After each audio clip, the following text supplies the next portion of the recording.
Après avoir vécu l'Euro 2020 sur double break, place au JO.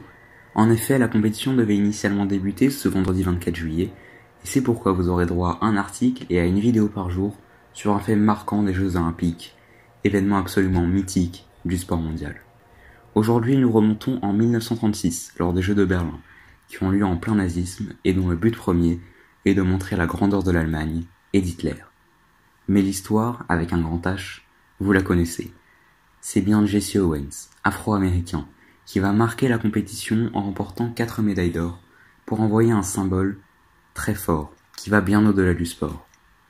Parmi ces 4 victoires, on peut noter celle du saut en longueur, une discipline dans laquelle Owens n'est pas donné gagnant d'avance puisque se dresse face à lui l'un des favoris d'Adolf Hitler, Luce Long. Ainsi, tout oppose les deux hommes, mais c'est bien ensemble, avec une image, qu'ils vont marquer les mémoires. Alors qui était cet athlète allemand et comment expliquer un tel geste?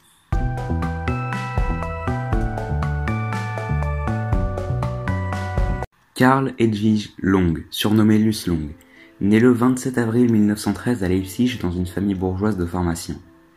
Dans son enfance, je cite, « Il ne s'intéressait pas qu'au sport. Il aimait jouer au piano. C'était un bon danseur. Il aimait s'amuser, plaisanter. C'était quelqu'un d'optimiste et de très positif dans la vie, témoigne sa nièce.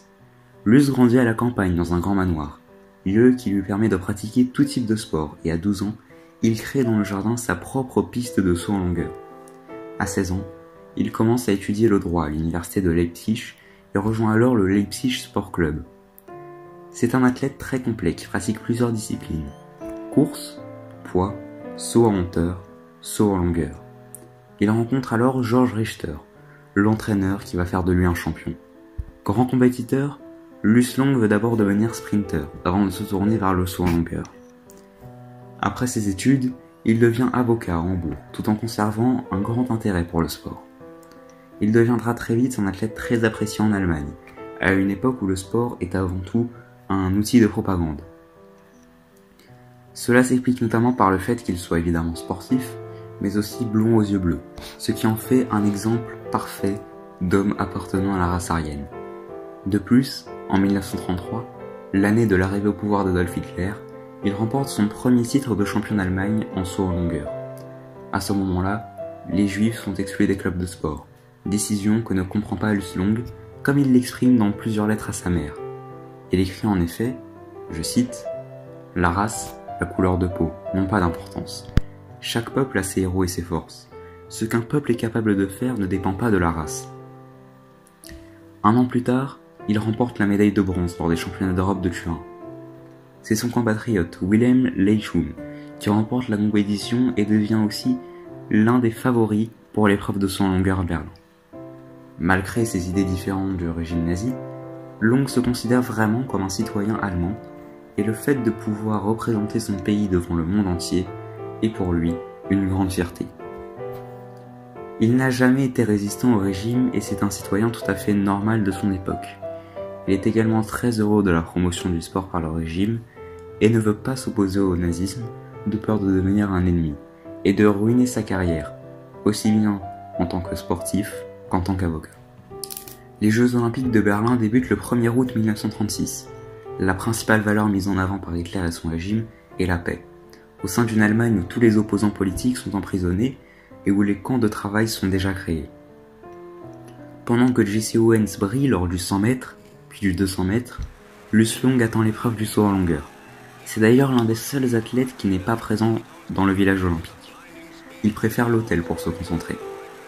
Le 4 août, le moment tant attendu arrive, et le public attend avec impatience le duel entre Luce Long, nouveau recordman d'Europe, et Jesse Owens, détenteur du record du monde.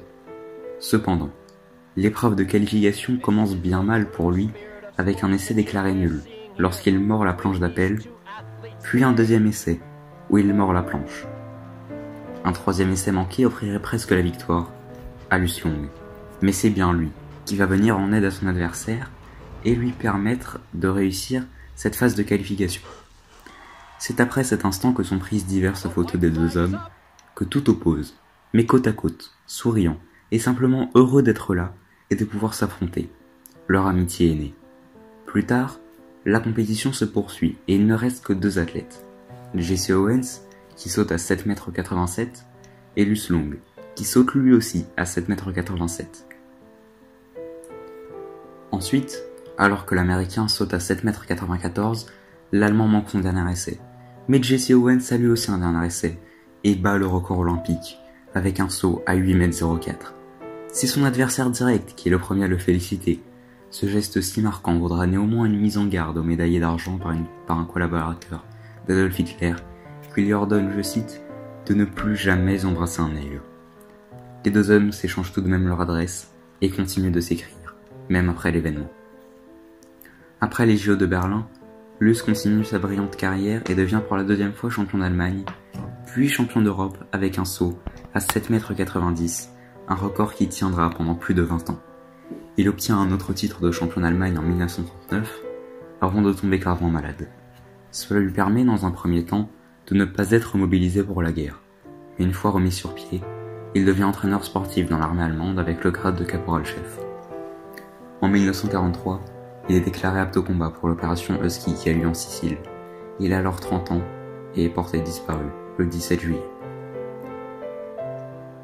Il laisse derrière lui une image qui immortalise un grand moment de sport, mais aussi une dernière lettre pour son ami. J'ai la sensation que celle-ci sera ma dernière lettre. Donc quand tu retourneras en Allemagne, une fois la guerre finie, va voir mon fils, et dis-lui qui était son père. Je t'en prie, Jesse. Raconte-lui comment deux hommes, sur cette terre, peuvent être amis. Ce sont sur ces mots que se clôt la vidéo, et je vous encourage vraiment à aller voir le film La couleur de la victoire, qui est un très bon film, et qui raconte l'histoire de Jesse Owens, mais aussi évoque l'amitié avec Luce Long à la fin du film. Je vous mets également dans la description un lien pour un reportage sur les deux hommes, si vous voulez en savoir plus, et aussi le lien de l'article sur le blog. Sur ce, je vous souhaite une bonne semaine, n'hésitez pas à liker, commenter et partager la vidéo. Salut!